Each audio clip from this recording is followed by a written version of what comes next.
Boa noite, pessoal que acompanha a gente aqui no programa Retorno à Vida. Boa noite. Boa noite. Oi, gente. Daniel, Pete, Ricardo, tudo bom com vocês? Tudo bem. Boa noite a todos que estão acompanhando a gente. É um prazer estar aqui nesse sábado à noite abençoado, né? Mais um sábado do nosso programa, que tem feito muito sucesso, graças a Deus, e graças a vocês que acompanham. Hoje a gente está com uma pessoa aqui super especial, né? Eu não conhecia, não conheço pessoalmente, mas só de conversar um pouquinho já vi que é muito especial, fora que a gente já tem aí uma coincidência, né, Ricardo? Ricardo Ribeirinha, ele estava me contando um pouco da história dele, e agora, dia 26 de outubro, ele faz 30 anos de recuperação. E eu, no dia 26 de outubro, faço 20 anos de recuperação. Então, é uma coincidência muito grande. Vai ter bolo, vamos fazer festa. Parabéns, então, eu quero nessa festa aí, Vanessa, Ricardinho. Você está fora, porque você primeiro tem que pagar o churrasco que você prometeu. Você não pagou nem o churrasco. Quem falou que ia pagar o churrasco é você, larga de ser mentiroso. Bom, com uma bagagem dessa, já dá para perceber, então, que hoje a nossa live promete, né? O Ricardo, ele passou há 30 anos atrás aí pela Fazenda da Esperança, do Frei Hans, e desde então ele vem dedicando a sua vida aí, a sua trajetória, o profissionalismo, acho que vida pessoal, nessa luta aí contra as drogas, trabalhando na área de prevenção. Então, Ricardo, bem-vindo, é um prazer ter você aqui conosco essa noite, e eu gostaria que você contasse um pouquinho aí da sua história, como tudo começou, depois a gente vai interagindo com algumas perguntas, pode ser? Tudo bem, legal, vocês vão me ajudando. É bom que a gente pode construir essa noite juntos, né? Isso é muito importante, né? Eu aprendi na Fazenda da Esperança que nós só conquistamos e alcançamos alguma coisa quando a gente encontra o que falta na gente no outro. Então, isso para mim é algo muito pacificado dentro de mim. Eu sou fruto da Fazenda da Esperança, que é uma comunidade terapêutica também, e estou muito feliz de estar aqui com vocês. Meu nome é Ricardo Ribeirinho, eu sou casado com a Jusilene do Nascimento, tenho uma filha com ela que se chama Eloá, de 3 anos, né? E eu tenho dito para as pessoas, por onde que eu tenho passado, que a minha dependência química começou no ventre da minha mãe, né? Eu sou filho de uma mãe que é oriundo da prostituição, com problema sério de alcoolismo, e que isso a levou à vulnerabilidade. E com todas essas questões da prostituição, do alcoolismo, da vulnerabilidade, ela teve uma gravidez indesejada, né? E com isso eu não a conheço, né? Não conheço a minha mãe biológica, mas eu sempre fui apaixonado por ela, porque num país onde muitas jovens abortam seus filhos ou abandonam em linhas do trem, em latas de lixo, ou no Lago Paranoá, em Minas Gerais, eu tive uma mãe oriunda da prostituição, alcoólatra, da vulnerabilidade, que me deixou ser gerado durante 9 meses, e quando eu nasci, ela me deu um dos melhores presentes do mundo, que foi me deixar numa maternidade no Vale do Paraíba, na cidade de Taubaté. Por que eu digo que é um privilégio imenso? Porque mexe muito comigo essa história, porque eu acho que nenhuma mãe deixa o seu filho por acaso, né? Eu não conheço a minha mãe, mas até hoje eu carrego ela de modo muito especial dentro do meu coração, porque tudo que eu sou e tudo que eu conquistei, eu tenho certeza que começou com esse gesto simples dela de me deixar viver, né? E com 15 dias eu fui adotado, levado para São Paulo, registrado lá em Ermelino Matarazzo, no cartório de Ermelino Matarazzo, Zona Leste de São Paulo. Ganhei um nome, Ricardo Corrêa Ribeirinha, filho de uma família, fui adotado por uma família que já tinha um irmão, o Luiz Antônio, e depois da minha chegada teve mais um filho, que é a Ângela, né? Então nós somos 3 irmãos, e nessa família eu conquistei e descobri muitas coisas legais. Mas uma família muito amorosa, afetuosa, um pai português, muito rigoroso no que diz respeito à honestidade, a caráter, e eu tive muito amor, tenho muito amor nessa família até hoje. A minha mãe adotiva não está mais entre nós, faleceu tem 5 anos atrás, e eu cresci nesse seio familiar. Mas desde cedo eu sempre tive uma característica muito de agitação, de curiosidade. Eu sempre tive muita dificuldade de concentração. Eu fui expulso das 3 escolas que eu estudei. E eu tive a infelicidade de, com 14 anos, ter os primeiros conflitos em casa, né? Aos 12 anos. E justamente nessa transição de 12 para 13 anos, e nesse conflito com a minha família, foi onde eu descobri a maconha, né? A minha primeira dependência química foi um cigarro de maconha. Eu fumei esse cigarro de maconha para me sentir pertencido dentro de um grupo ou dentro de uma sociedade, porque eu não sentia esse pertencimento na família, mesmo sendo incluído, sendo registrado, sendo amado, né? E essa tristeza da maconha na minha vida, ela causou danos irreparáveis, porque esse relacionamento com a minha família, dessa agitação que eu trazia desde o ventre, ela começou a vir para a vida já, para a infância, e os conflitos familiares começaram a se agravar, ainda com a dependência da maconha, muito mais ainda. E um dia, os meus pais decidiram sair da Zona Leste de São Paulo, a fim de me dar uma oportunidade de uma mudança de vida, e nós nos mudamos para o bairro do Capão Redondo, na Zona Sul de São Paulo. E foi, assim, um processo meteórico de violência na minha vida, porque na Zona Leste era um lugar muito mais tranquilo na época, eu só tinha dependência da maconha, eu não conhecia violência, e na Zona Sul de São Paulo, com 30 dias eu conhecia cocaína, eu senti que as pessoas que usavam droga lá eram pessoas mais violentas, praticavam assaltos, homicídios, e eram pessoas que não condizia com o caráter que eu tinha. Apesar de eu estar vivendo na dependência química, ter confronto familiar, eu sempre fui uma pessoa que gostei de ter bons relacionamentos, de dar boas gargalhadas, de fazer boas amizades, e tudo isso a droga foi tirando de mim. E foram 6 anos terríveis, porque com a cocaína veio o crack, com o crack veio a violência, tomei um tiro na perna, tomei um tiro nas costas, perdi 22 amigos assassinados na periferia de São Paulo, até que eu tive problema com o SOS Criança, que é a antiga Funabem de São Paulo, a FEBEM, né, que hoje é a Fundação Casa, e com essa passagem que eu tive lá, eu conheci uma assistente social, que chama Cristina Palitotti, né, e ela me fez a proposta de poder ir para a Fazenda da Esperança cumprir uma pena, um ato infracional que eu tinha cometido. Então, eu fui conduzido no dia 26 de outubro de 1991, algemado pelos pés e pelas mãos, à Fazenda da Esperança de Guaratinguetá. Foi uma experiência extraordinária, mas muito difícil, porque eu cheguei em Guaratinguetá assustado.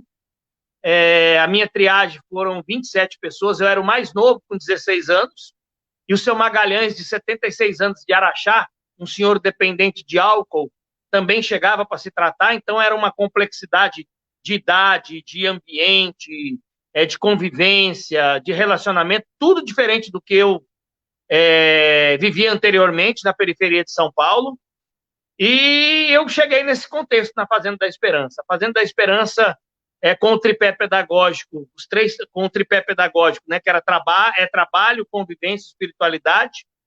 Foi um grande desafio para mim morar nessa casa, ainda como menor, na Fazenda da Esperança, mas foi de grande aprendizado, de grande oportunidade para que eu pudesse fazer diversas experiências que me dão sustentação de 30 anos de sobriedade. São 30 anos sem uma recaída, graças a Deus, 30 anos de prosperidade, 30 anos de bons relacionamentos e 30 anos nessa luta de poder desenvolver políticas públicas de juventude num país extremamente atrasado nessa questão de política pública, extremamente atrasado nessa questão de prevenção, extremamente atrasado nessa questão de investimento nessa política.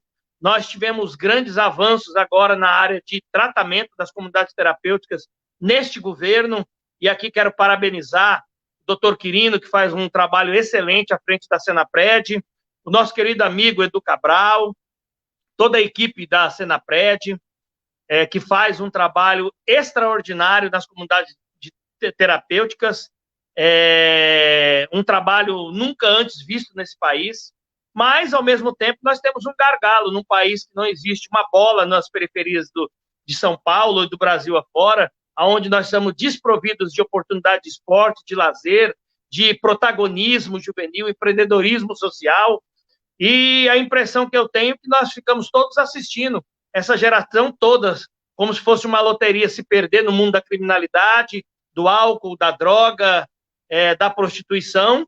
De repente, os que escapam, graças a Deus, que não escapam, a gente tenta colher lá na frente. Então, a minha luta, eu tento ocupar espaços de diálogo nessa questão, de mostrar a tamanha importância das ações preventivas para o desenvolvimento humano e o desenvolvimento social do Brasil também. Para concluir essa fase, a Fazenda da Esperança me deu uma experiência muito legal, uma experiência não só nacional, como uma experiência mundial.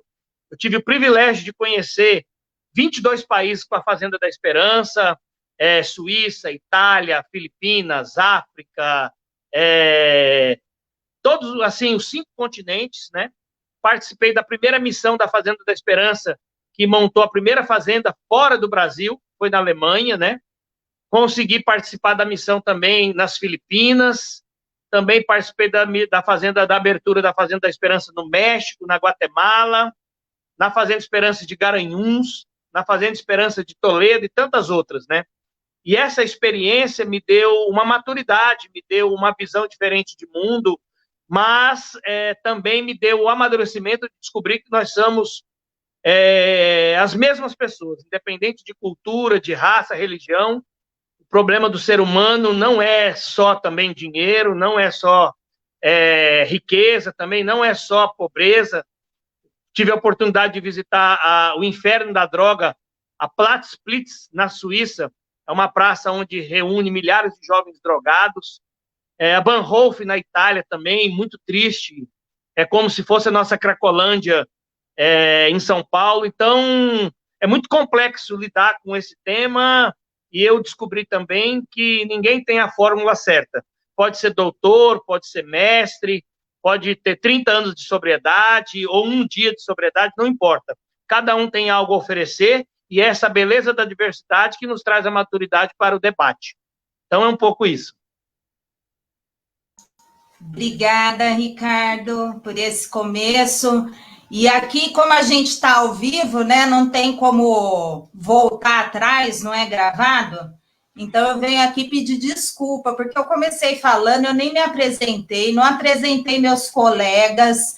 Então, assim, né, a gente está aqui na boa vontade, ninguém é profissional aqui, então me desculpem todos vocês, Pete, boa noite, meu querido Daniel, boa noite, é um prazer estar aqui com vocês.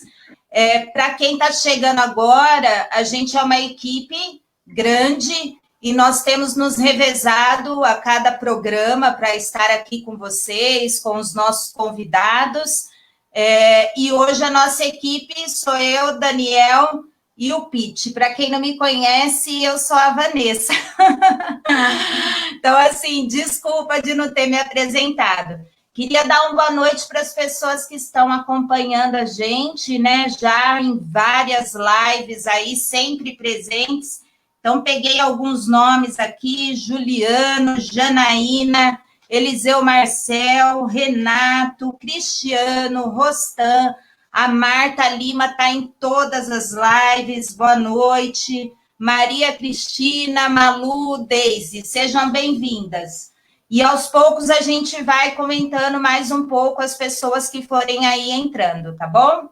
Então, agora eu vou deixar para a primeira pergunta, acho que vai ser o Pete, né, que vai estar fazendo a primeira pergunta para o Ricardo, nosso convidado especial. Vamos lá, Pete, é com você. Boa noite, Vanessa. Boa noite, Ricardo Ribeirinha. Prazer estar aqui com você. Daniel Garcia, que bom estar aí te vendo, tudo de bom. Tua companheira aí do lado. Oi. Linda ela, o Daniel Delfort. Ela resolveu dar o ar da graça hoje aqui com a gente, ó. Quero agradecer a todos que estão nos escutando, que estão nos ouvindo, que estão nos vendo. Quero também agradecer ao Erison por estar fazendo todo o background, né? Dando essa sustentação para que nós fiquemos no ar, né?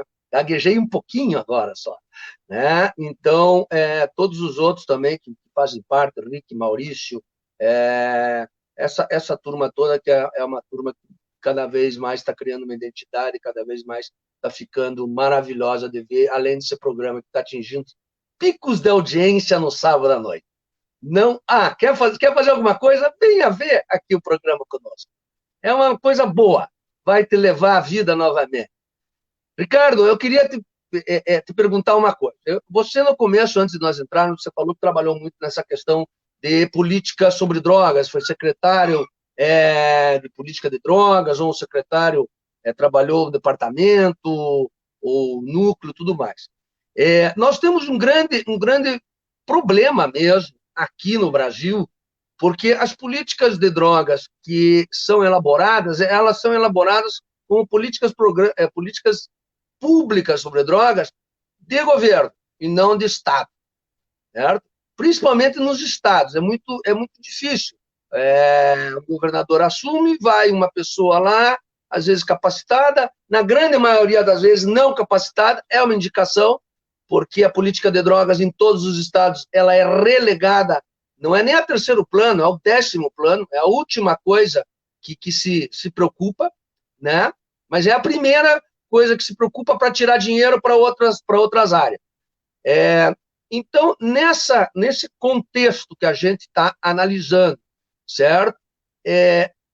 A grande dificuldade, e o que nós poderíamos, daqui a pouco, como rede, como pessoas envolvidas, que estão trabalhando na dependência, que estão trabalhando dentro de conselhos, que estamos trabalhando dentro, no caso também da revista, que é uma forma de nós chegarmos também, passar a mensagem, e fazermos essa advocacy para uma política pública que seja eficaz, para uma política pública em que se escutem todas as pessoas, não somente aqueles engravatados de gabinete, mas também que se escutem aquelas pessoas que estão lá na ponta, o assistente social, o dependente químico que está em recuperação, o usuário de droga que está fazendo uso de droga, que ele também tem o seu direito, certo?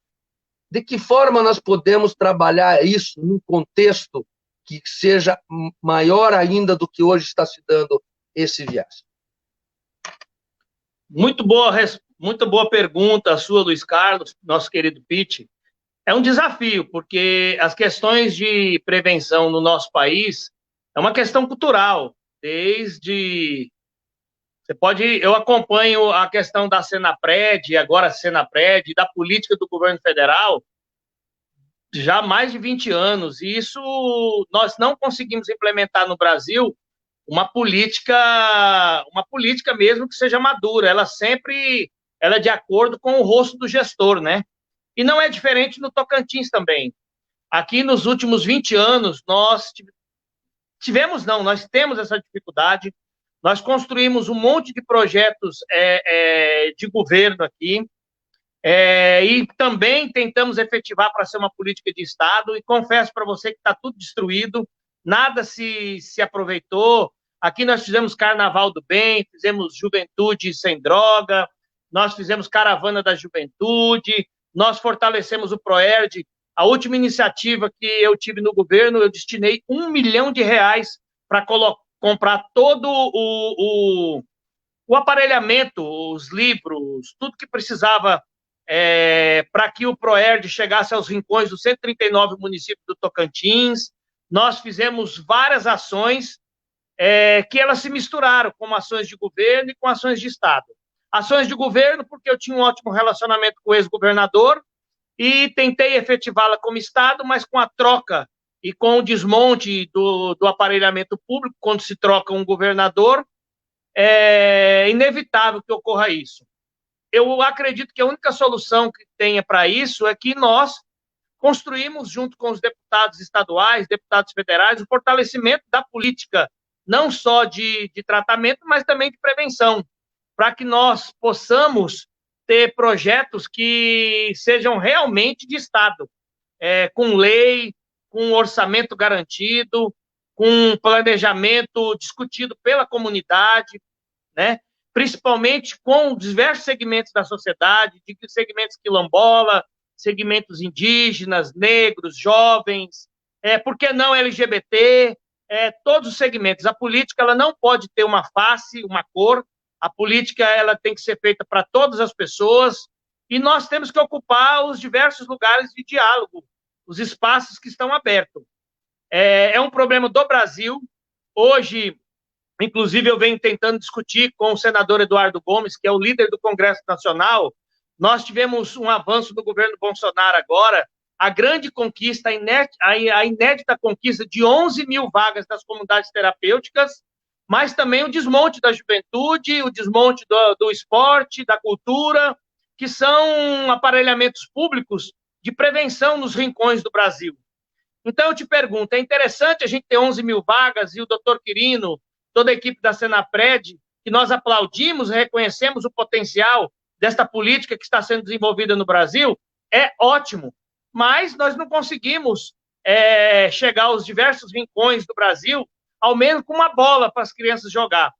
E, em contrapartida a isso, o tráfico, todas as esquinas tem uma boca de droga, vendendo maconha, crack, cocaína, seduzindo os nossos jovens muito cedo, diga-se de passagem, para essa terrível constatação que é a dependência química.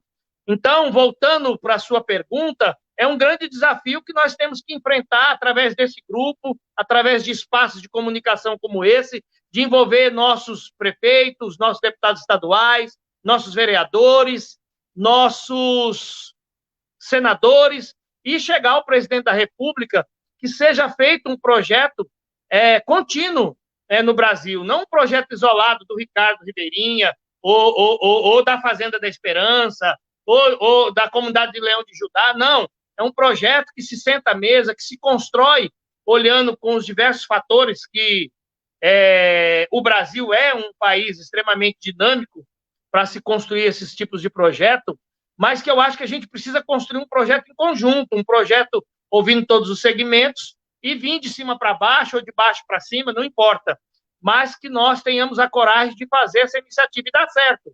Hoje só tem 11 mil vagas as comunidades terapêuticas que fazem um trabalho excelente, porque teve um grupo que se uniu, teve um grupo que não fez da política de drogas um palanque eleitoral somente, que não fez da política sobre drogas algo simplesmente de promoção pessoal, que nós temos muito isso também no nosso segmento, mas fez uma política voltada para conversão, para inclusão, para as pessoas se sentirem pertencidas e poder transformarem a sua vida. Isso só se constrói e tem bons resultados com parâmetros, métrica, quando se é feito justamente isso que você disse, não projetos de governo, mas projetos de Estado. Projetos que tenham grandes durações e que tenham começo, meio e fim.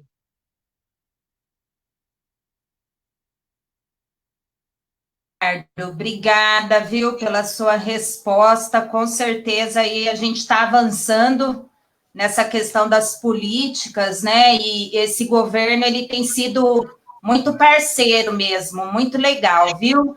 Antes de eu passar para o Daniel fazer a pergunta, queria dar um alô para mais algumas pessoas que estão acompanhando aqui a gente, que todo sábado está aqui conosco, que é a Gislaine, o Adriano, a Fabiana, o Samir, o Jefferson, Pedro, Adilson, Alexandre e Roberto. Boa noite e obrigado pela presença de vocês. Agora é você, Daniel. Uma pergunta aí para o nosso convidado. Boa noite, Vanessa. Boa noite, Pete. Boa noite a todos que estão assistindo a nossa live. Né? Eu não estou conseguindo ver quem está aqui, porque eu estou no outro chat. E que louco, né? Quase que a gente nem entra no ar hoje, gente. Foi em cima da hora, né? E acaba saindo como Deus quer, né? O Ellison chegou a tempo, a gente conseguiu entrar no ar e estamos aí entrevistando o Ricardinho Ribeirinha, grande, né? Queria dizer, primeiramente, que eu tenho uma satisfação enorme em ter conhecido o Ricardo Ribeirinha, conheci ele na Fazenda Esperança, ele, aquela filhinha linda dele, cara, coisa mais linda do mundo, a esposa, né? Ele com esse sorrisão aí, já me abraçou, já ficamos praticamente irmão, né? E eu tenho uma felicidade imensa de hoje ser parceiro do Rogério na revista também com a gente, né? E queria sair um pouco desse tema de política pública e voltar mais à questão da recuperação do Ricardo. Então, assim, Ricardinho, você foi acolhido pela Fazenda Esperança, né? Como que foi o processo de tratamento? Você aceitou logo no começo? Você queria ir embora? Nos primeiros meses, você causou, porque eu fiquei sabendo pelo Frei Hans que você deu muito trabalho na Fazenda Esperança, cara. Não, eu vou falar, aqui é pra gente falar tudo. Você deu muito trabalho lá. E depois, você virou praticamente quase o filho do Frei Hans, você viajou o mundo inteiro com ele, né, com a Fazenda Esperança, e hoje você é essa potência, esse cara humilde aí, né, que corre atrás das coisas para ajudar as crianças, a escola, está trabalhando na prevenção. Cara, me conta como que foi essa transformação daquele cara de rua que não tinha para onde ir até o Ricardinho de hoje. Em que momento você pensou desistir? Como está sendo o seu dia a dia, Ricardo? Passa a bola. Cara, assim, Daniel, precisa se dizer que a recuperação não é uma mágica, né, cara? Eu acho que todo dia eu amanheço, eu tenho que renovar o meu sim, tenho que renovar os meus propósitos, eu tenho que olhar para minha esposa com olhos renovados, para minha filha, Eloá, de 3 anos, né? E relembrar diariamente o que eu aprendi, o que eu encontrei no dia 26 de outubro de 1991, né? Quando as pessoas falam assim, mas você nunca teve uma recaída? Não, nunca tive uma recaída, né? Mas já tive muitas dificuldades, mas muita mesmo. Eu digo para você porque todo dia pela manhã eu olho o sol, olho o céu, olho as pessoas e me lembro o que eu encontrei na Fazenda da Esperança. Para dizer para você mais exatamente, foi uma aventura a Fazenda da Esperança, porque a Fazenda da Esperança era tudo que eu nunca queria na minha vida. Primeiro, ter que conviver com outras pessoas. Eu odiava conviver com outras pessoas. Primeiro, ter que ter regras, né? Acordar às 6 horas da manhã para rezar o terço. Isso é loucura, cara. Não entrava na minha cabeça, sabe? Eu nem conhecia o que era terço. Depois, lá na Fazenda da Esperança, tinha, em 1991, lógico, tinha uma brincadeira entre as pessoas, que lá tinha uma psicóloga à disposição, né? E eu fiquei apaixonado, porque eu não tive vida afetiva. Entrei na droga muito cedo, né? Depois fui preso, fiquei preso 2 anos, em medida fechada, né? E, de repente, eu fiquei sabendo que eu ia ter uma psicóloga à minha disposição, né? Então, a sexualidade borbulhando, um menino dentro de uma clínica de comunidade terapêutica, que devia estar num centro estudando ou me formando para o futuro, estava internado. E, de repente, eu ia ter uma psicóloga à minha disposição. Eu fiquei maravilhado com isso. Pensei, puxa vida, eu vou dar trabalho todo dia, assim eu vou ter atendimento gratuito todo dia com a psicóloga. Imaginei uma loira bonita, de 2 metros de altura, né? Ou aquelas morena baixinha, como é a minha esposa, linda, né? Eu falei, cara, estou no lugar certo. E na segunda-feira, quando amanheceu, eles me deram, né, o kit psicóloga, que era uma bota, uma enxada e uma foice, né? Pode parecer assim engraçado, mas foi isso mesmo que aconteceu. Eu tive uma frustração muito grande com essa kit psicóloga. Mas eu preciso dizer para vocês que o trabalho na Fazenda da Esperança, ele colocou para fora muitas questões que eram mal compreendidas por mim. A convivência também. Tanto que com 3 meses na Fazenda da Esperança, teve uma votação, né? Eu sempre digo que gosto de política partidária, foi a única eleição que eu tive 100% dos votos válidos. Teve uma eleição na Fazenda da Esperança e, por unanimidade, eles decidiram que eu deveria ir embora da Fazenda da Esperança, porque eu atrapalhava a recuperação dos outros, eu criava confusão. A Fazenda da Esperança, nessa época, dava uns 5 cigarros, eu tirava 3 do guarda-roupa de um, colocava no guarda-roupa de outro, só para ver o circo pegar fogo. E aquilo ali foi gerando um monte de confusões, né? Todas as reuniões dos coordenadores era aquele joga o Ricardinho para lá, joga o Ricardinho para cá, joga o Ricardinho para lá, joga o Ricardinho para cá, e um dia foi insustentável, então eu fui embora, mandado embora. Aqui começa algo muito interessante, porque ser rejeitado por uma sociedade que está aí fora, que nos rejeita até hoje, não acredita na gente, não me dói, porque ele também não oferece muita coisa para a gente. Mas ser rejeitado num lugar onde eu tinha descoberto o amor, descoberto que eu tinha capacidade de amar, isso para mim, a minha esposa passando aqui, olha aqui, ó, olha que fragante quem chegou aqui, ó. Estão tentando passar quietinha aqui, ó. Mas não adiantou, né? Vem cá, pai, para você dar um beijo, vem aqui. Aí o que acontece? Eu fui colocado em cima de uma Toyota e levado para a Fazenda Esperança para voltar para a unidade da Fundação FEBEM, lá em São Paulo. E quando eu estava no centro, esperando para pegar os meus documentos, eu não tinha muita intimidade com o Frei Hans, né? Eu não tinha intimidade com as pessoas da Fazenda da Esperança. E eu estava sentado para pegar o meu documento para poder ir embora. E foi tão interessante que eu sentado passo o Frei Hans. E o Frei Hans sentou comigo. E aqui acontece algo que eu não consigo segurar as lágrimas. O Frei Hans sentou do meu lado e disse assim para mim: o que você está fazendo aqui? E eu disse para o Frei Hans, falei: Frei, eu estou aqui porque ninguém me ama. Eu estou aqui porque ninguém me quer. A minha mãe me rejeitou, a sociedade, a minha mãe biológica me rejeitou, a minha família adotiva também me rejeita por causa dos meus problemas com a dependência química, com a violência. Eu fui rejeitado agora na Fazenda, todo mundo me mandou embora numa votação extraordinária. Eu comecei a chorar nessa conversa com o Frei. E o Frei Hans, olhando nos meus olhos, falou assim: Ricardo, por que você não dá uma chance para você mesmo? E eu disse para o Frei Hans, falei: Frei, como é que eu vou dar uma chance para mim mesmo se ninguém me quer, né? E o Frei Hans olhou nos meus olhos nesse momento e disse para mim: nunca vou esquecer disso, vou carregar para a eternidade. O Frei Hans disse: se ninguém te quer, eu te quero, porque dei minha vida para quem quer encontrar Deus.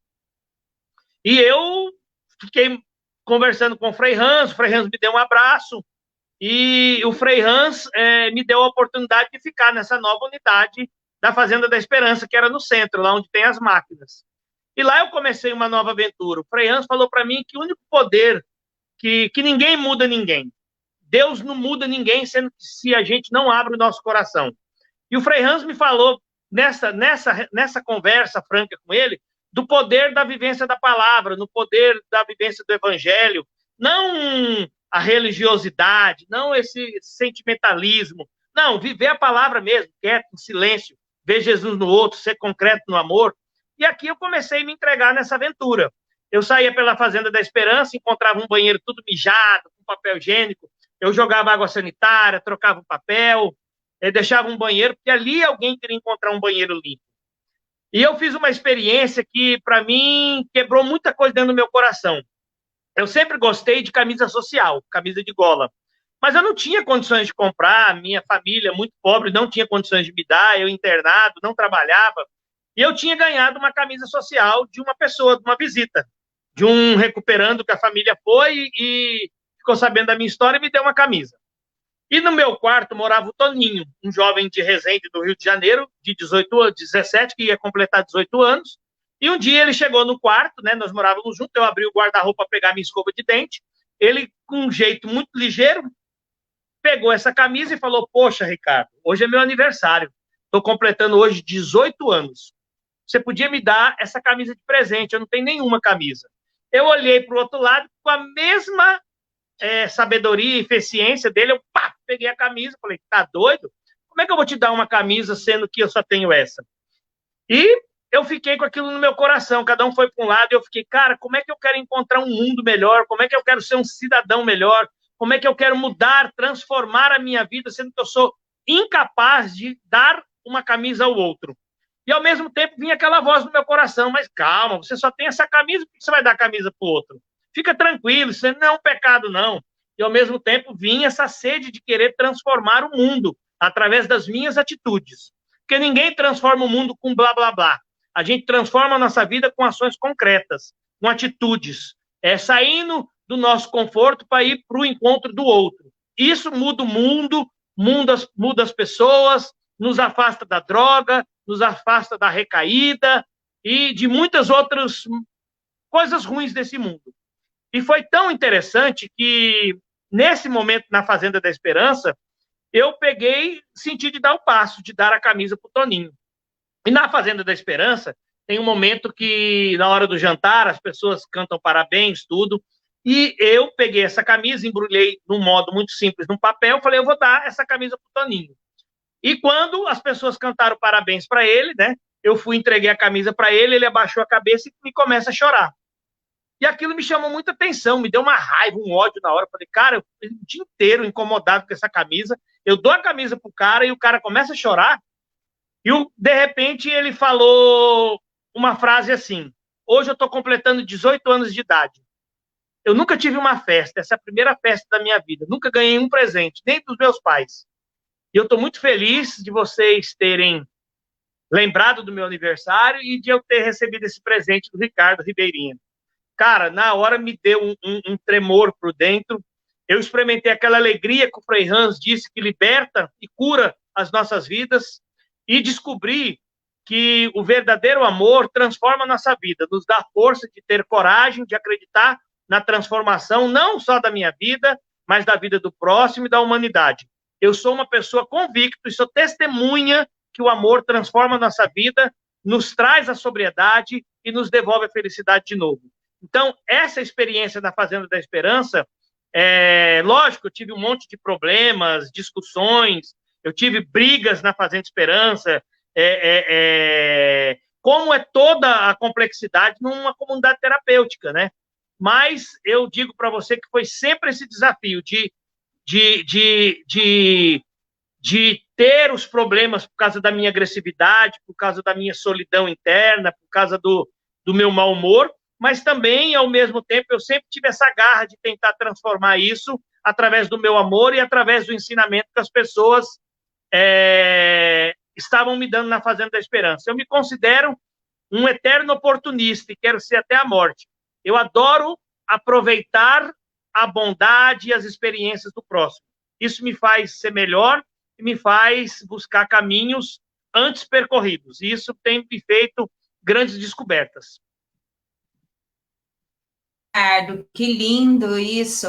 Realmente foi muito emocionante sua fala agora. E aproveitando esse clima, eu quero fazer a próxima pergunta, mas vou dar um pouco mais de boa noite aqui para o pessoal que está acompanhando a gente, tá? O Júlio Neri, que toda a live está conosco. Júlio, boa noite, bem-vindo. Com certeza você vai ganhar o nosso certificado de fã, né? Das lives aqui do Retorno à Vida. Super Meu compadre fã, Antônio. Super fã pra ele.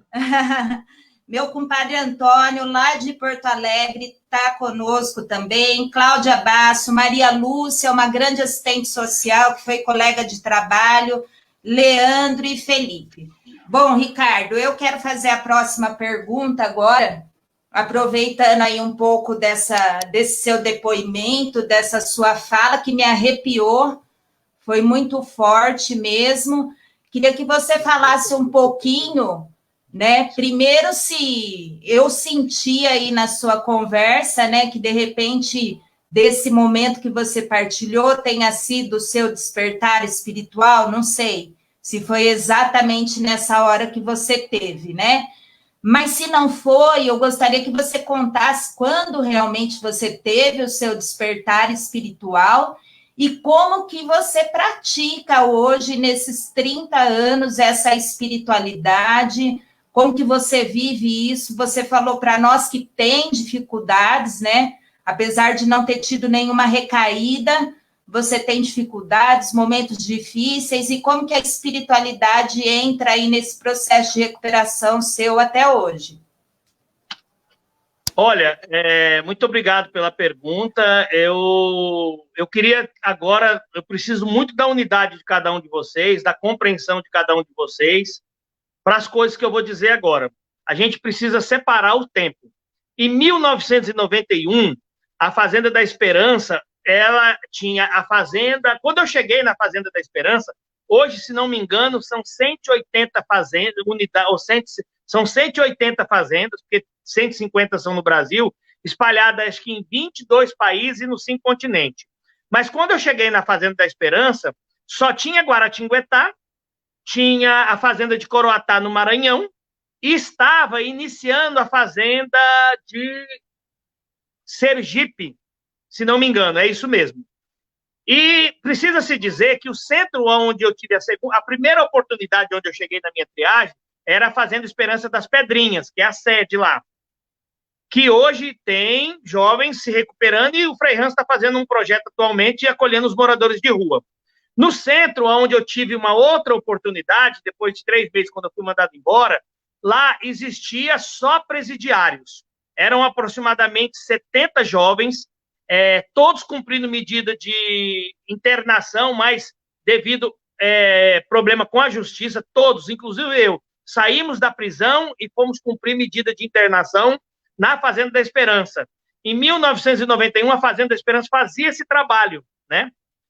E aqui começa uma história muito interessante, que em 1991, muitos desses jovens começaram a chegar na Fazenda da Esperança, ou já estavam na Fazenda da Esperança, com o vírus do HIV, né? O vírus da AIDS, mais conhecido como o vírus da AIDS.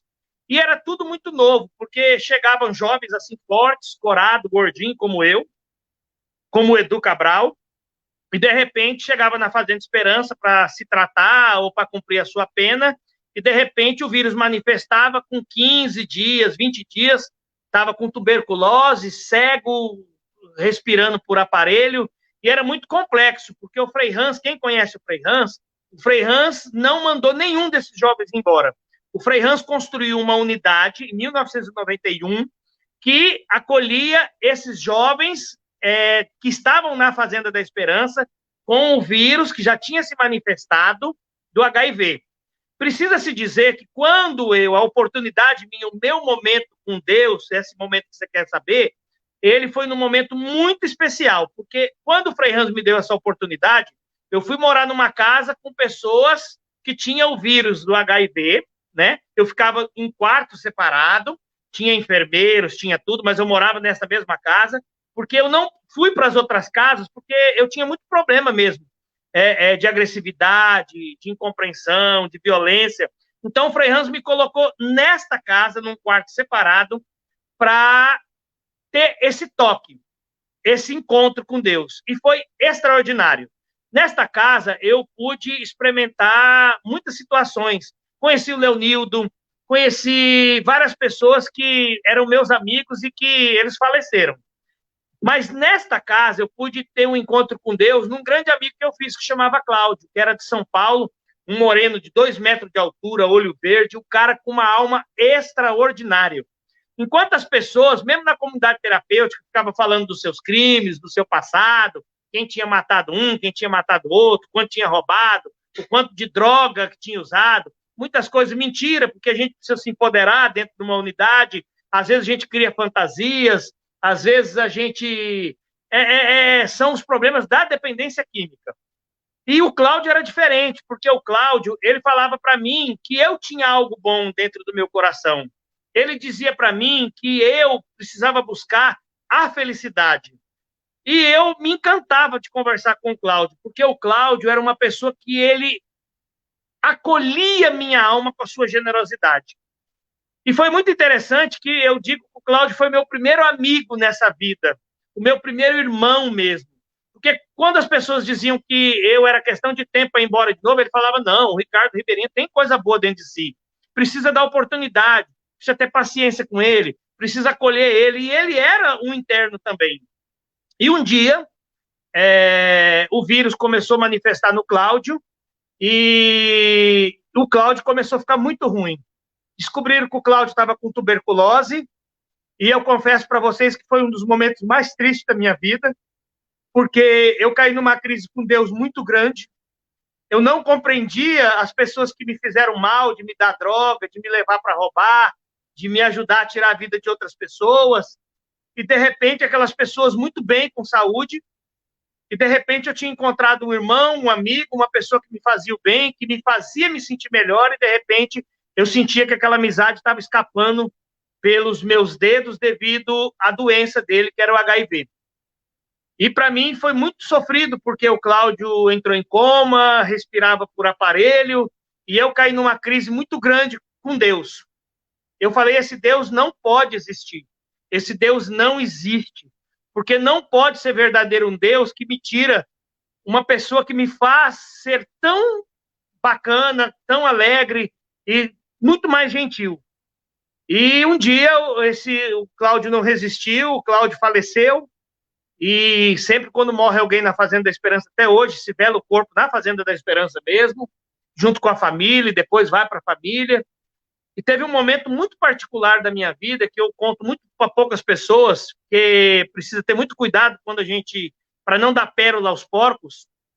Eu estava do lado do caixão do Cláudio, era uma noite muito fria em Guaratinguetá, e em um certo momento só estava eu e o Cláudio no caixão. E foi como se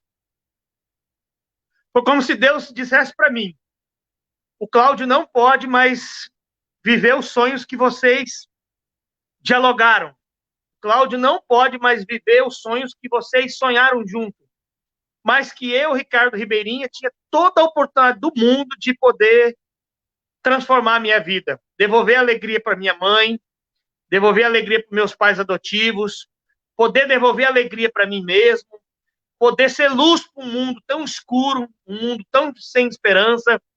E, de repente, eu toquei na mão dele, ainda no caixão, já morto, sem vida, e eu senti essa luz, essa força muito grande de que, se eu quisesse buscar algo, esse algo não estaria no Frei Hans, não estaria na religião, não estaria nessa força que eu tinha que descobrir dentro de mim. Claro que o Frei Hans, os ensinamentos religiosos, as pessoas que Deus colocou na minha vida, seriam uma oportunidade para que eu pudesse ouvir e praticar o bem. Mas eu sinto a presença do Cláudio até hoje na minha vida. Todos os sonhos que eu sonhei com o Cláudio, de ter um nome na sociedade, de ter uma esposa, de ter uma filha, de ter uma formação, de ser feliz e de dar felicidade para minha mãe adotiva também, eu consegui realizar em vida. Então eu sinto que o meu encontro com Deus e com o meu momento foi esse, e eu devo muito do que eu sou hoje ao Cláudio, uma pessoa que não está mais entre nós, mas que, mesmo doente, com AIDS, numa comunidade terapêutica, eu descobri uma luz extraordinária que esse jovem tinha, e sem dúvidas, sem a mínima dúvida, eu carrego a luz do Cláudio até hoje, por onde eu vou, com as pessoas que eu converso, e todas as ideias, projetos, ações que eu tenho, eu sempre lembro das frases dele, para que a gente possa ser generoso, para que a gente possa ter mais humildade, sabedoria, e quando a gente erra, não ter vergonha de pedir desculpa e de recomeçar de novo. Então, eu devo a minha recuperação, a minha motivação ao Cláudio. Faço nessa noite, seja onde ele estiver, essa homenagem a ele. Nossa, obrigada, Ricardo, por compartilhar esse momento aí tão pessoal, né, conosco, da sua história. Deu para sentir, né, o quanto que isso tudo foi importante para você e o quanto que o Cláudio é importante para você até hoje. Obrigada mesmo, sua partilha me ajuda e para a gente seguir aí nessa caminhada cada vez melhor.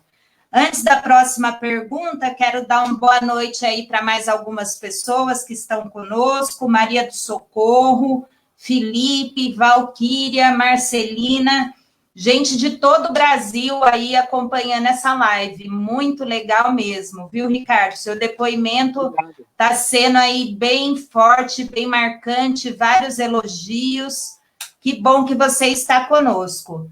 Eu preciso só deixar muito claro para vocês que o que eu mais acho legal na nossa vida de dependente químico é que ninguém é melhor que ninguém sabe mais que ninguém tem uma história mais bonita que ninguém.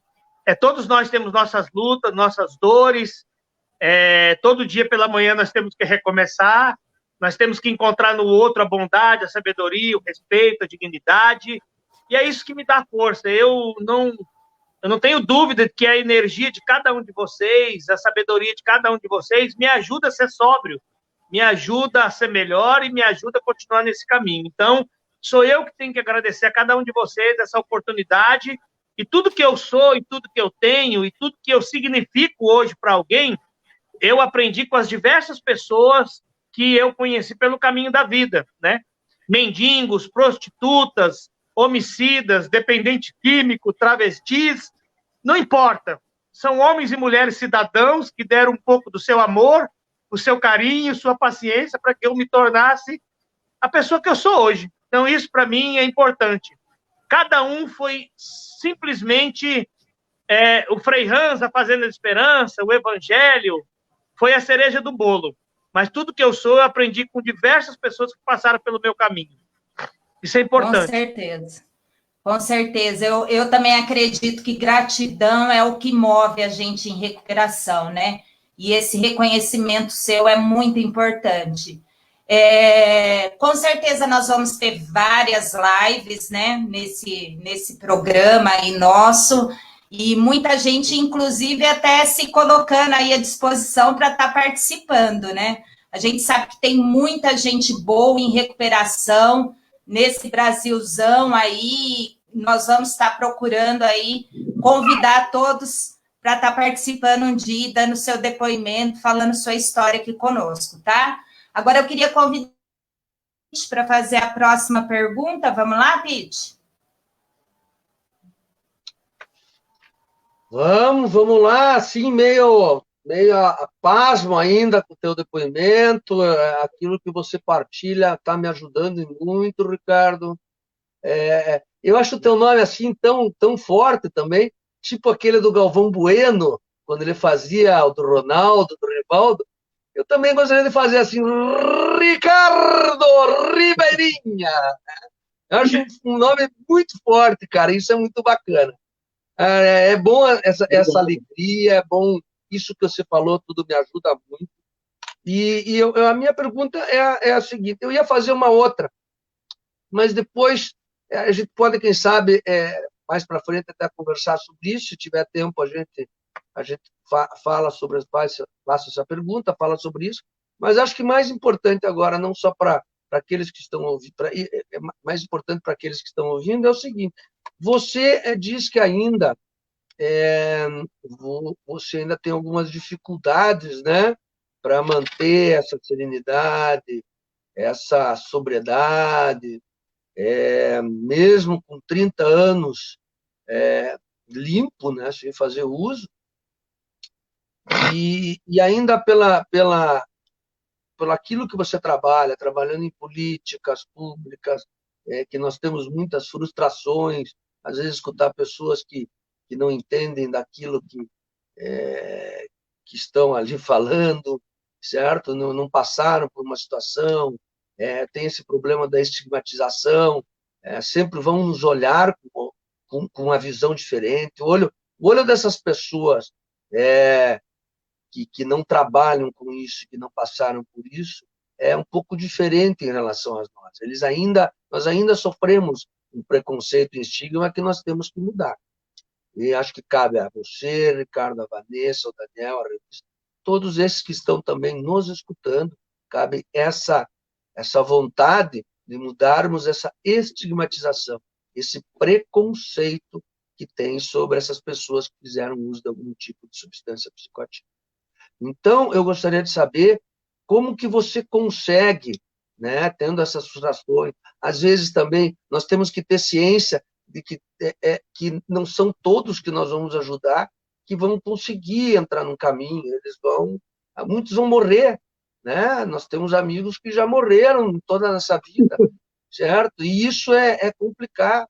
E quando você me falou também desse teu colega que morreu por causa do HIV, soro positivo, o Cláudio, eu também tive um amigo meu muito próximo, quando eu tinha 25 anos, ou seja, no outro século, lá atrás, quase com Pedro Álvares Cabral, lá, eu também tive um amigo meu, muito, muito próximo, certo? Que também faleceu por causa disso. E não era usuário de droga, certo? Não era hemofílico, nada, certo? E era filho único também. Foi complicado. Então, a minha pergunta quais são os artifícios, as ferramentas que você usa para continuar se mantendo nessa sobriedade e na serenidade? Eu vou dividir a sua pergunta em duas, tá? Primeiro, em relação às minhas dificuldades. Eu quero deixar muito claro que as minhas dificuldades sempre foram afetivas, no campo da sexualidade mesmo, né? Eu acredito que, primeiro de tudo, a gente tem que descobrir quem nós somos, o que são as situações que nos afligem, né? E quais são os nossos gargalos, o que nos machuca, o que nos derrota, o que nos entristece. E a questão da afetividade, eu acho que eu trago do ventre, pelo abandono materno. Não sei como que foi essa gravidez da minha mãe, essa gestação, mas eu sempre tive muito a minha cocaína. Olha, eu fumei maconha, cheirei cocaína, que foi um dos maiores prazeres que eu tive, alguns anos, uns 6 anos. Eu fumei crack uns 6 meses, mas a sexualidade para mim foi algo que sempre foi aflorada para mim, principalmente depois da Fazenda da Esperança, né? Então, eu sempre passei uma fase que eu sempre tive muitos relacionamentos, o sexo para mim era uma fuga, e com isso eu machucava pessoas, me machucava, e quando eu saí da Fazenda da Esperança, por não ter a maturidade sexual, esse vazio, eu acabei engravidando uma jovem no município de Guaratinguetá, na qual eu tenho uma filha lá, de 20 anos, inclusive o relacionamento é péssimo, porque eu não consegui ser pai, né? E esse vazio, essa coisa ainda me perturbava, mas eu sempre nunca escondi, nem da Fazenda Esperança, nem de ninguém, que a sexualidade era algo para mim, o sexo era algo que me acalentava, mas que também me destruía, porque eu usava as pessoas, né?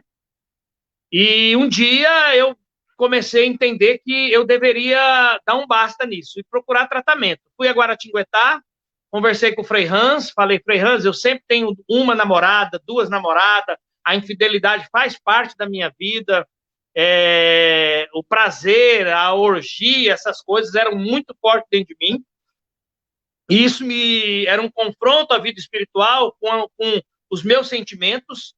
Foi onde eu procurei o Frei Hans para dizer tudo o que estava acontecendo, e o Frei Hans me orientou que procurasse um tratamento da ADI-TIP em Belo Horizonte, na qual eu fui para Belo Horizonte, fiquei 30 dias lá fazendo todo esse processo de tratamento. Foi muito traumático, porque eu fui para lá para buscar uma paz, saí de lá com uma constatação de uma depressão interna, tomando o antibiótico tarja preta, e eu não consegui ver a tal da luz, que é a tal da liberdade interior, que o tratamento me oferecia. E voltei para Palmas, no Tocantins, mais frustrado ainda. Eu me lembro que o Estevam Bretas, que é um voluntário lá de Belo Horizonte, que faz esse trabalho, eu me lembro que a última frase dele, antes de eu sair de Belo Horizonte, foi assim, Ricardinho, não se entristece, porque se você não conseguiu ver a luz, conseguiu ver algo dentro do seu inconsciente, dá um tempo para você. Ainda pediram para mim lá procurar um padre para fazer exorcismo. Eu achei tudo isso assim legal, mas muito assustador para mim. Imagina, você vai buscar uma situação, mas eu sabia que algo tinha errado, algo comigo, porque nessa terapia eu via só cena de uma mulher grávida, eu via cena de um homem espancando uma barriga com uma mulher grávida, e eu voltei aterrorizado para o Tocantins. E depois de um ano, olha que coisa legal, depois de um ano eu recebi um telefonema da Tuquinha, que é a irmã dele, falando, Ricardinho, você não quer fazer a sua terapia de novo? Você está num momento melhor da sua vida, mais tranquilo, mais sereno. Eu estava já dentro de um relacionamento já mais maduro, mais fixo, né? E você não quer fazer seu tratamento de novo? O reforço do seu tratamento? E eu fui. Foi extraordinário. Foi um divisor de água na minha vida. Eu, depois que vim de Belo Horizonte, depois desse 1 ano, que eu fui nessa segunda etapa do tratamento, eu consegui arrancar de mim a rejeição que eu tinha dentro de mim, eu consegui ter mais paciência, ter misericórdia de mim, aprendi a dialogar comigo, nos meus momentos de tristeza, de não procurar sexualidade, de entender, de compreender que todo mundo tem tristeza, tem derrotas, tem sofrimento. E esse novo olhar para comigo mesmo me deu uma certa maturidade de lidar com o mundo. Eu não tenho dificuldade de lidar com preconceito. Até hoje, algumas pessoas dizem que eu sou oportunista, que eu uso da minha história para fazer dinheiro, que eu uso da minha história para poder sensibilizar as pessoas, para poder ter uma vida pública. Mas isso não me assusta, porque nós estamos num mundo doente, né? Nós estamos num mundo extremamente que o cara pousa abraçado com a esposa, mas é incapaz de dar um beijo no filho, é incapaz de dar uma flor para a esposa, é capaz de pedir perdão, é capaz de tentar construir sua família, de admitir seus próprios erros, de recomeçar. Nós vivemos numa sociedade doente que nunca me tirou um dia de sono no preconceito das pessoas. Eu sei do meu tamanho, eu sei do meu valor, eu sei, diante de Deus e das pessoas, o que eu prego, eu tento ser o máximo coerente com as minhas palavras e as minhas atitudes, né? E isso, depois desse tratamento... Justo, vem cá, Keloá. Depois desse tratamento, foi tão bacana que a minha vida mudou. Mudou em todos os aspectos, né? Eu consegui até mesmo construir uma família. Olha aqui, ó. Essa é minha esposa e essa é Eloá, minha filha. Tira a mão da boca, menina. Né? Olha só. Então, essa é minha família que eu construí e eu devo muito isso a todo esse empenho e essa vontade, obrigado, de querer ser feliz, de querer ser melhor, de querer entender que a vida é complexa mesmo, né? Hoje, as pessoas... nós estamos numa sociedade... Eu peguei alguns dados aqui interessantes, ó. A cada 21 minutos, uma menina de 10 a 14 anos se torna mãe no nosso país. Isso é triste. É muito triste, porque muitas que não conseguem ser mãe, essas crianças acabam tendo um problema seríssimo psicológico, com a vulnerabilidade, e acabam, em um certo momento, encontrando com a droga, álcool, remédio, né? São 30 milhões de brasileiros que, a partir dos 14 anos, sofreram algum tipo de violência abusiva. Isso é muito sério, muito sério. E tem muitos dados aqui, ó. Em média, 19% dessas pessoas que sofreram abuso, as pessoas que abusaram, que agrediram, estavam fazendo consumo de álcool, e 26 milhões da população do nosso Brasil consumem álcool diariamente. Você imagina a bomba relógio que é isso. Então, é uma sociedade doente, é uma sociedade egoísta, uma sociedade cheia de dependências e que se esconde atrás de um monte de problemas para poder mostrar para a sociedade algo que não é verdadeiro. Não, eu sou filho de uma mãe prostituta, eu morei na rua, fiquei quase um mês andando igual mendigo, cagado, mijado, na zona sul de São Paulo, em Santo Amaro, passei pelo sistema socioeducativo, iniciei a minha vida numa comunidade terapêutica, mas consegui superar os meus medos, consegui ser muito claro e transparente com a sociedade. Eu nunca me propus a dizer para as pessoas o que eu não vivo, o que eu não sou, né?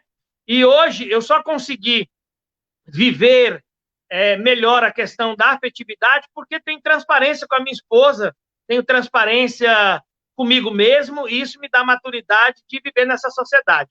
O preconceito vai existir, não é comigo, né? Eu aprendi algo com o Frei Hans de nunca chegar... Eu vou contar uma coisa para vocês, mas fica entre nós. Eu nunca vi o Frei Hans, poucas vezes vi o Frei Hans, quer dizer, com uma roupa de padre.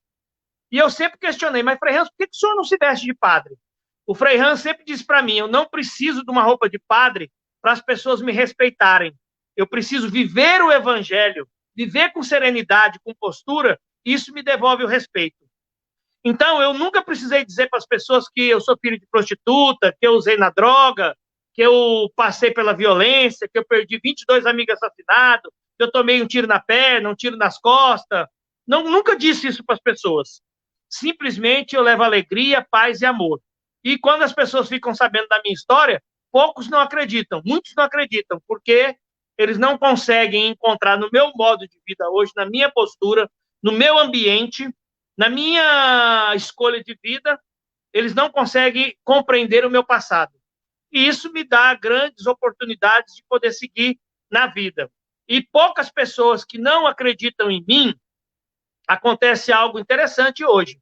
Muitos ligam para mim: Ribeirinha, ajuda a internar meu pai. Ribeirinha, ajuda a internar o meu filho. E a gente tem que, nessa hora, não ter prepotência, arrogância e fazer como Jesus fez, tratar as pessoas com misericórdia, com carinho e respeito. E toda essa experiência que eu fiz, eu consolidei ela o ano passado, quando eu tive a oportunidade, com 50 jovens que passaram pela Fazenda da Esperança, de ficar 23 dias em Jerusalém e fazer todo o percurso de Jesus de novo. Isso me deu o discernimento de entender que, apesar do sofrimento que nós carregamos, a bondade também reside dentro da gente. Então, quando a gente entende esse amor, entende a beleza que é essa oportunidade que eu estou tendo de fazer essa comunhão com vocês, a gente começa a se descobrir, a gente começa a se valorizar. E onde tem esse pertencimento, a gente encontra a força de seguir diante desse mundo cruel que está aí fora. Muito grata, Ricardo, pelas suas palavras, pela sua história. Muito grata mesmo por estar aqui essa noite com vocês. Eu queria dar um alô para a Joana, que está aí com a gente, o Aldo também.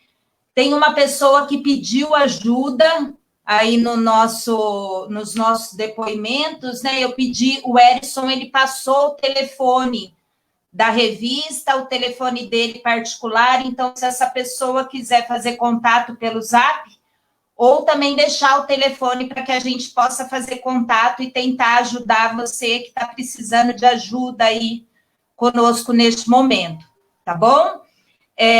Daniel, agora é com você a próxima pergunta para o Ricardo. Boa noite mais uma vez a todos. Queria deixar um abraço para Deise Tavares, que está sempre nos assistindo também, né? Ao Pedro Francis, é um cara que está sempre nos acompanhando, né? Forte abraço para você e Pedro. E, cara, eu estou emocionado com o depoimento, o testemunho do Ricardo, né? Estava aqui agora há pouco enxugando minhas lágrimas também. Me fez relembrar muito do que eu vivi. Muito obrigado, Ricardo, pela sua partilha. Eu acho que o seu testemunho, cara, vai ficar assim marcado na revista, nesse programa nosso aí, tão feito com tanto amor, e você vem com essa intensidade espiritual, essa intensidade de coração. Nossa, isso mexeu um pouco comigo, né? Tenho que confessar isso aí. Bom, como a gente já está chegando ao final da live, Ricardo, eu queria que você deixasse um recado para aquela mãe, para aquele filho, para aquele pai que ainda está sofrendo, que ainda não conseguiu achar um caminho de recuperação, né? Queria que você deixasse uma palavra de apoio, queria que você deixasse uma palavra de Deus, de amor, para a gente poder encerrar essa live. Show de bola, sensacional. Eu acho que das lives que eu participei, essa que eu mais me emocionei aqui com você. Obrigado pela sua amizade, obrigado pela sua parceria, né?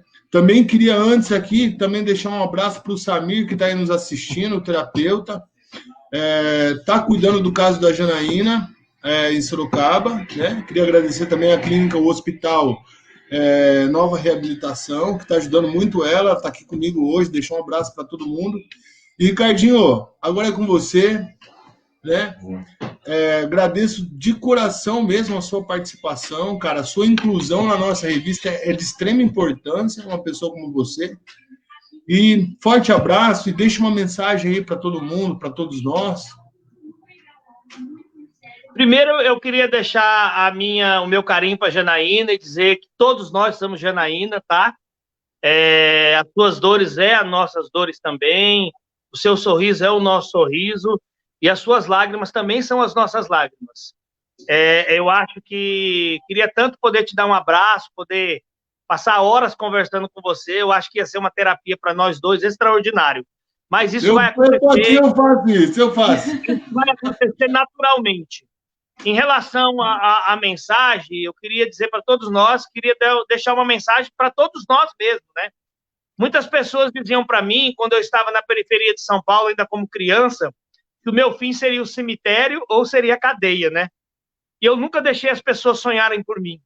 Então, eu queria dizer para cada um de nós que está aqui, para as mães também, não deixem as pessoas colocar um fim na sua história, né? Eu nunca falo as coisas para me vangloriar, mas eu fiz nesses últimos 30 anos, foram momentos marcantes que fizeram da minha vida eu construir essa força, né? E alguns momentos são marcantes, como em 2004, quando eu recebi das mãos do presidente Lula, não tem nada a ver com política partidária, mas eu recebi das mãos do presidente Lula, no Palácio do Planalto, o diploma de honra de valorização pela vida, né? Pelo meu trabalho feito dentro do Brasil e também fora do Brasil.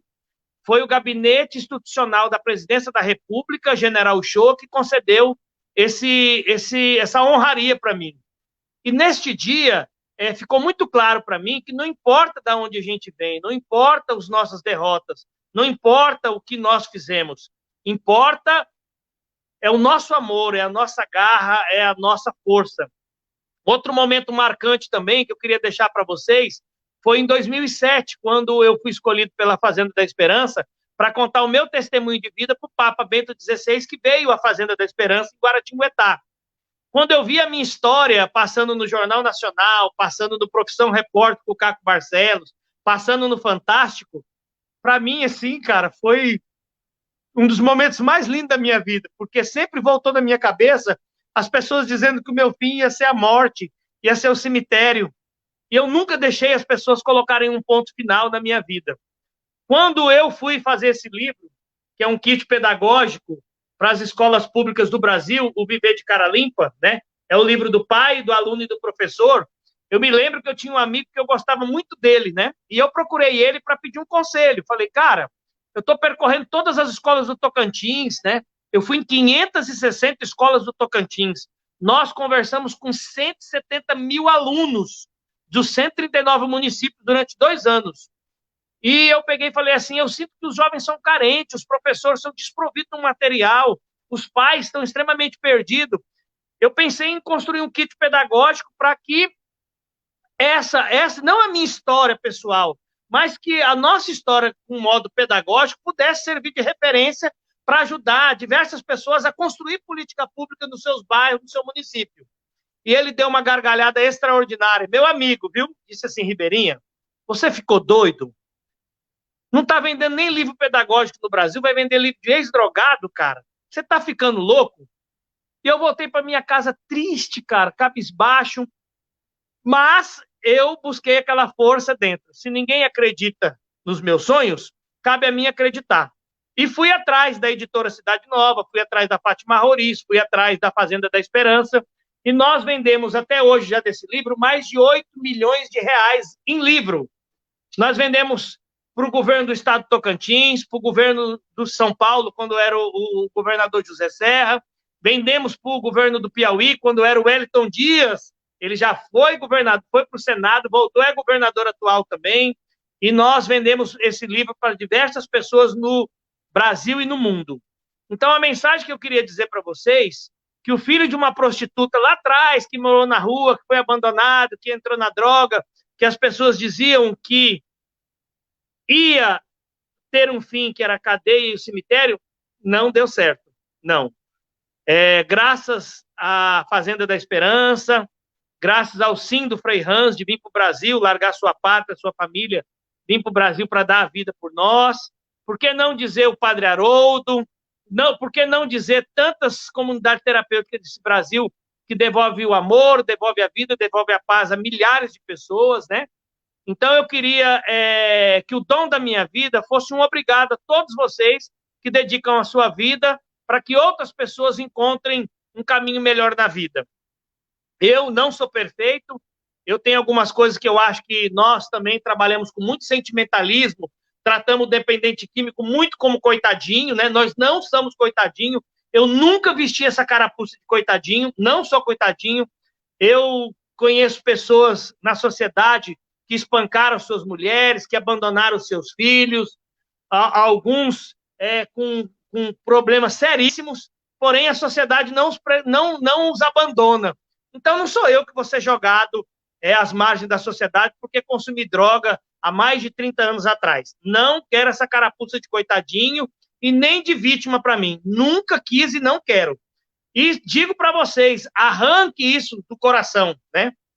Usem a nossa experiência de dependência química para transformar a vida do outro. Quando a gente transforma a vida do outro concretamente, sem querer, a gente encontra a nossa sobriedade, encontra a nossa paz e encontra o verdadeiro sentido da nossa vida, né? Então, eu queria pedir para todos vocês que não me abandonem. Eu queria ser amigo de vocês no Instagram. Lá no Instagram, procura lá, Ricardo Ribeirinha no Instagram. No Facebook também tem lá Ricardo Ribeirinha. E também no Instagram nós estamos lá com a Recriar Vida. O que é a Recriar Vida? É uma empresa de consultoria e gestão que trabalha com prevenção ao uso de drogas nos municípios e nos governos pelo Brasil afora. Então, eu quero deixar o meu contato para vocês anotarem aí, né? Para que a gente possa, quero ser amigo de cada um nas redes sociais. Contem comigo para todos os debates que forem necessários para que a gente possa nos amadurecer. Eu espero que nós nos amadurecemos para que juntos nós criemos uma força pelo Brasil afora, para que nós tenhamos verdadeiros representantes, não de sentimentalismo do uso de droga, mas da conversão, para que a gente possa se tornar homens e mulheres cidadãos. Então, eu queria que vocês anotassem 063, que é o código do meu estado, né? 98407-2510. Eu vou repetir de novo. 63 é o código do meu estado, Palmas, Tocantins. Depois tem o 9, né? 8407-2510. Eu estou no Instagram, no Facebook e também em todos os grupos aí que eu puder dar a minha contribuição. Eu agradeço a cada um de vocês essa noite. Durante muitas vezes eu me emocionei, sinal que a gente tinha Jesus no nosso meio, tinha muita transparência e amor no nosso meio. Para quem acredita em Jesus, ótimo. Para quem acredita no amor, ótimo. Para quem acredita na irmandade, ótimo. Isso não vai nos dividir. Nós somos irmãos, seja da Umbanda, seja do Espiritismo, seja evangélico. Não importa, não estou aqui para fazer pré-julgamento, eu estou aqui para dividir a minha experiência com cada um de vocês e aproveitar o que vocês têm muitas coisas de boa para que eu também possa amadurecer. Então, muito obrigado. E essa é a minha mensagem de paz e amor e que é possível a gente ser melhor e construir um mundo melhor. Obrigada a você, viu, Ricardo, pela história, pelo depoimento, pela luz dessa noite, pela disponibilidade de estar aqui com a gente, compartilhando essa sua história linda, né, que com certeza aí nos faz ficar mais comovidos hoje, essa noite, ter esperança, né, tem gente aí comentando, agradecendo, tendo esperança, se fortalecendo, me ajudou demais. Apesar dos anos aí em sobriedade, alguém escreveu, né? A recuperação nunca acaba. Eu também acredito nisso. Cada dia é um dia e a gente se fortalece, né? Ouvindo essas histórias, esses depoimentos, e o seu hoje realmente foi muito emocionante. Muito obrigada de coração. Não te conhecia. Eu queria dar esse kit de presente, eu queria dar para essa mãe que está aí, que você pode pegar o endereço dela, que eu vou mandar, eu vou colocar na segunda-feira, vou colocar um portfólio da minha empresa, do meu trabalho, vou colocar um kit do livro e vou enviar para casa dela. E se ela quiser também, essa mãe que pediu ajuda, quiser o meu telefone, o meu celular, conte comigo para o que der e vier. A gente tem que nos dar as mãos, a distância não é empecilho para que a gente nos ame, não é, jamais, a gente tem amigos nesse Brasil todo, e o que a gente puder fazer, o mínimo que a gente puder fazer é louvável. Então, faço questão que você... Eu também queria sortear uns 2 livros, depois vocês fazem um sorteio entre vocês aí, que puder ajudar também, eu posso dar essa contribuição para ajudar esse projeto de vocês, cada dia mais avançar pelo Brasil afora, que é muito importante, mas muito importante que mais e mais pessoas tenham o alcance desse projeto e conheça a experiência de cada um de vocês. Ai, que legal, obrigada, viu, Ricardo? Obrigada mesmo. Depois a gente pode ver como que faz um sorteio online, né, Daniel, lá com a revista, com o pessoal que sempre participa das lives, né?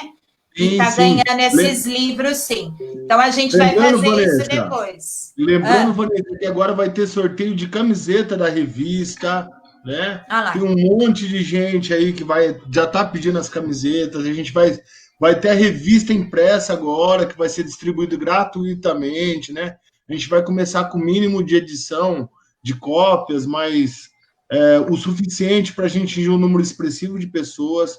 Ricardinho Ribeirinha junto, Pete junto, Maurício Landri, o Rick Monstro, que hoje não está aqui, o Erison, né? Todo mundo participando desse projeto. E deixa eu deixar um recado. O Ricardo, além de estar me devendo agora um kit, ele está me devendo um churrasco. Tá, então vou cobrar ao vivo aqui, Ricardinho. Você lembra que você ficou me devendo uma picanha, que você ia pagar lá a Coca-Cola? Então, tô te cobrando agora e mais o kit. Você tá em dívida comigo, irmão. Se você entrar no meu Instagram aí, Ricardo Ribeirinho, agora, você vai ver que faz 5 meses que eu e a Eloá estamos todo dia na piscina, brincando, comendo churrasco, comendo arroz, Coca-Cola.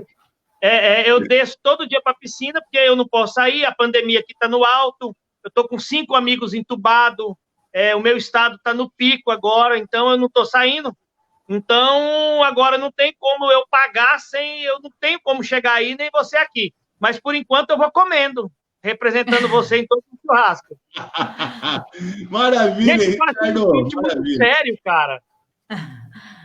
Bom, deixa eu me despedir aqui, depois o Pete fala também, o Daniel, deixar uma boa noite para todo mundo que acompanhou a gente nessa live.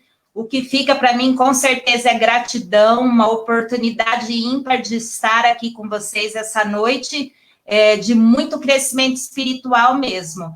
Obrigada, viu, Ricardo? Um prazer. Anotei seu telefone, então aguarda aí que eu vou fazer contato. Não tem problema, não.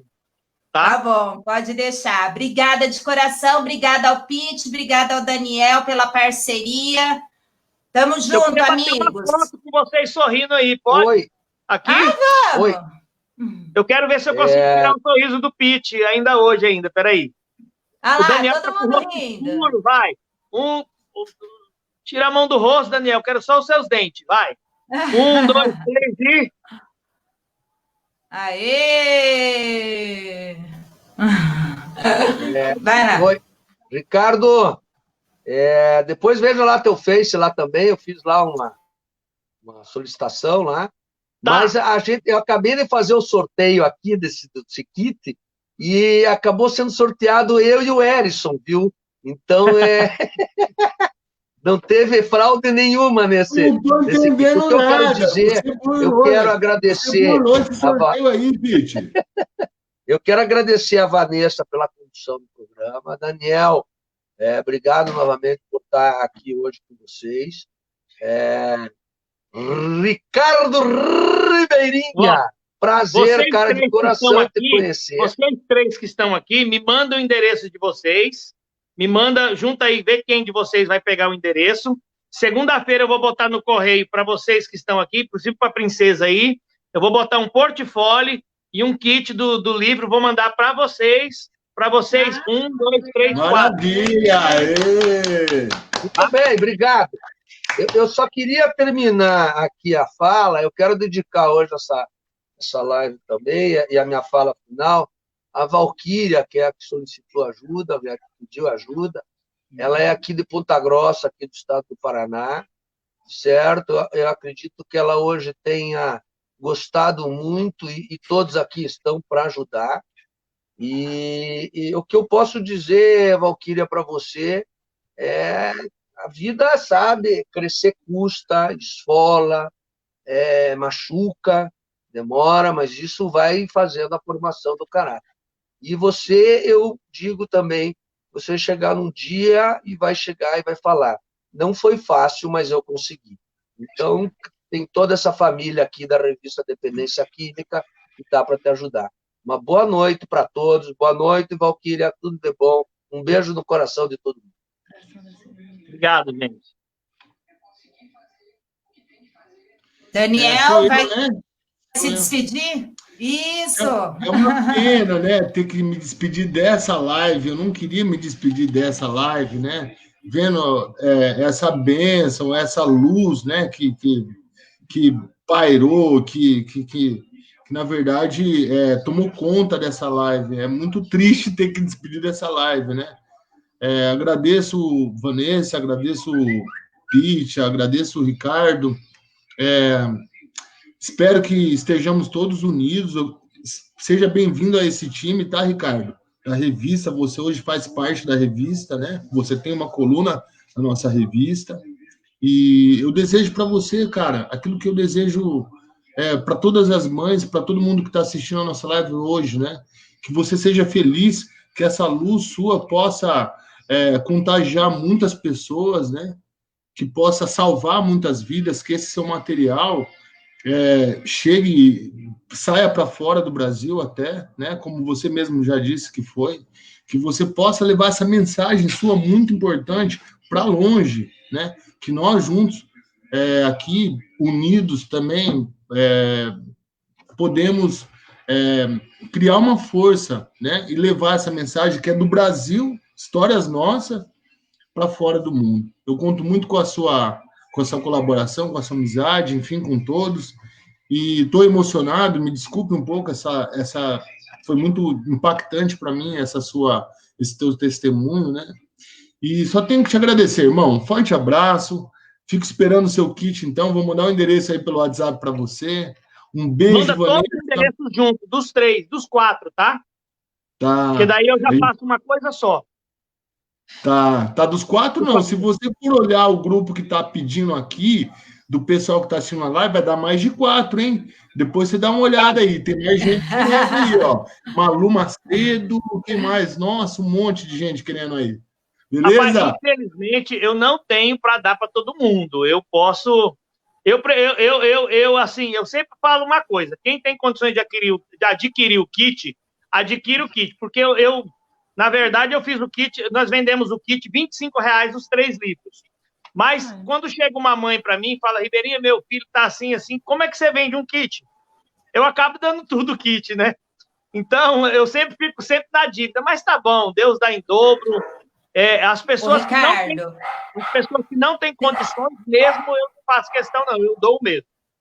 Pelas suas redes sociais, tem como adquirir os livros? Que tem gente perguntando. Pode, pelo Instagram lá, tanto da Recriar Vida quanto o Ricardo Ribeirinha, a gente conversa por lá, eu envio, sem problema nenhum. Tá bom. Tá? Tá bom, então. Obrigada, viu? Fica com Deus mais uma vez. Boa noite a todos que acompanharam a live. E até sábado que vem, se Deus quiser. Tamo junto, galera. Tchau, tchau. Tchau, Janaína. Tchau. Tchau.